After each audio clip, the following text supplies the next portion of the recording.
ऋग्वेद सनातन धर्म के सबसे प्राचीन और महत्वपूर्ण ग्रंथों में से एक है।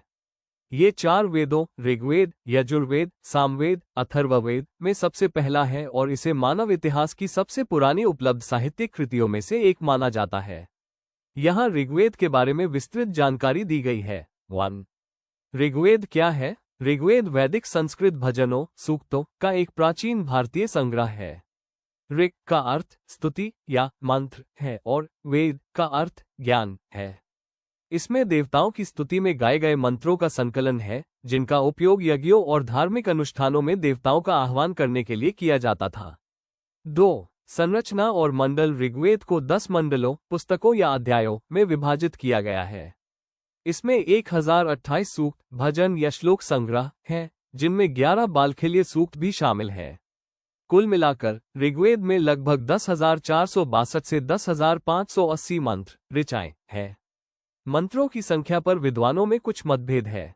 ऋग्वेद को अष्टक क्रम में भी विभाजित किया जाता है, जिसमें 8 अष्टक, 64 अध्याय और 2024 वर्ग मंत्रों के समूह हैं।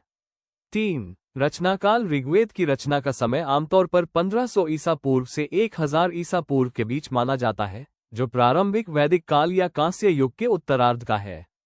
यह उस काल की संस्कृति, समाज और धार्मिक विश्वासों को समझने में महत्वपूर्ण स्रोत है। 4. प्रमुख देवता ऋग्वेद में कई देवताओं की स्तुति की गई है। इनमें से प्रमुख है इंद्र, सबसे महत्वपूर्ण देवता, वर्षा, गर्जना और युद्ध के देवता। ऋग्वेद में लगभग 289 सूक्त इंद्र को समर्पित है। अग्नि देवता, जो मनुष्य और देवताओं के बीच मध्यस्थ का काम करते हैं। ये यज्ञों के देवता है। सोम, एक दिव्य पौधा और उससे बनने वाला पेय, जिसे देवताओं को अर्पित किया जाता था। वरुण, जल, नैतिकता और ब्रह्मांडीय व्यवस्था, रीत के देवता। सूर्य देवता। उषा, भोर की देवी। मरुत, तूफान के देवता। अश्विनी कुमार, जुड़वा देवता, चिकित्सक। इनके अलावा मित्रा, पूषा, वायु, सरस्वती, प्रजापति, रुद्र आदि देवताओं का भी उल्लेख मिलता है। कुल मिलाकर ऋग्वेद में 33 प्रमुख देवताओं का वर्णन मिलता है। 8 वसु, 11 रुद्र, 12 आदित्य और इंद्र तथा प्रजापति। 5. भाषा और शैली ऋग्वेद की भाषा वैदिक संस्कृत है, जो लौकिक संस्कृत से भिन्न है। यह अत्यंत प्राचीन और जटिल है। इसकी शैली पद्यमय है और इसमें विभिन्न छंदों जैसे गायत्री, त्रिष्टुप, जगति का प्रयोग किया गया है। वैदिक संस्कृत की भाषा में अनेक रूपों में भिन्नता मिलती है। 6. ऋग्वेद का महत्व। सबसे प्राचीन ग्रंथ। ऋग्वेद को विश्व का सबसे प्राचीन ज्ञात ग्रंथ माना जाता है और यह हिंदू धर्म का मूल आधार है। ऐतिहासिक स्रोत। ये प्रारंभिक आर्यों की संस्कृति, समाज, अर्थव्यवस्था और धार्मिक जीवन को समझने का एक अमूल्य स्रोत है।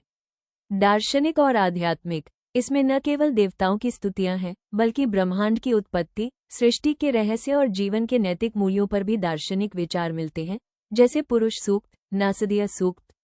साहित्यिक मूल्य। इसकी साहित्यिक शैली और काव्य सौंदर्य अद्वितीय है, आज भी प्रासंगिक।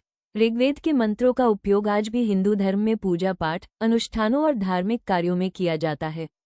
7. समाज और संस्कृति पर प्रभाव। ऋग्वेद तत्कालीन समाज की झलक प्रस्तुत करता है। सामाजिक संरचना। समाज में वर्ण व्यवस्था के प्रारंभिक संकेत मिलते हैं। पुरुष सूक्त। हालांकि यह उत्तर वैदिक काल जितनी कठोर नहीं थी। पारिवारिक जीवन, पुत्रों की कामना और विवाह जैसी संस्थाओं का उल्लेख है। बाल विवाह का प्रचलन नहीं था और स्त्रियां यज्ञों में भाग लेती थीं। सती प्रथा का प्रचलन नहीं था, लेकिन नियोग की व्यवस्था थी। आर्थिक जीवन। कृषि, पशुपालन, विशेषकर गाय का महत्व और विभिन्न शिल्पों का उल्लेख मिलता है। राजनीति। जन, कबीले और जनपदों के प्रारंभिक रूप मिलते हैं। युद्धों और जनजातीय संघर्षों का भी उल्लेख है। धार्मिक प्रथाएं, यज्ञ और अनुष्ठान धार्मिक जीवन का केंद्रीय हिस्सा थे। देवताओं को प्रसन्न करने के लिए मंत्रों का उच्चारण और आहुति दी जाती थी। 8. कर्मकांड और दर्शन। ऋग्वेद में कर्मकांड, यज्ञ और अनुष्ठान और उपासना का प्रमुख स्थान है। मंत्रों का उच्चारण देवताओं के आह्वान और उनसे अभीष्ट फल प्राप्त करने के लिए किया जाता था। हालांकि इसमें गहरे दार्शनिक विचार भी मिलते हैं, जो सृष्टि की उत्पत्ति, आत्मा, ब्रह्म और जीवन के परम सत्य पर चिंतन करते हैं।